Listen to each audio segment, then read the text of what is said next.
আজকে বিকাল ৩টায় mobile network 4G চালু হবে। ক্ষতিগ্রস্ত গ্রাহক ইন্টারনেটে প্রবেশ করা মাত্র বোনাস হিসেবে ৩ দিনের জন্য 5 GB ডেটা পাবেন।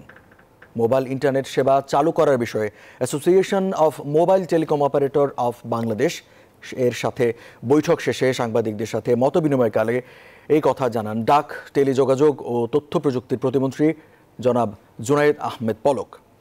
রবিবার সকালে আগারগাঁওয়ের বিটিআরসি ভবনে এমটবের সাথে বৈঠক অনুষ্ঠিত হয়। এ সময় প্রতিমন্ত্রী জানান, বাংলাদেশে ব্যবহার করা সামাজিক যোগাযোগ মাধ্যমগুলোর প্রতিনিধিদের 31 জুলাইয়ের মধ্যে ঢাকায় এসে ব্যাখ্যা দিতে বলা হয়েছে। নেটওয়ার্ক বন্ধকালীন সামগ্রিক ক্ষতির বিষয়ে যাচাইয়ে শিগগিরই গণশুনানি অনুষ্ঠিত হবে।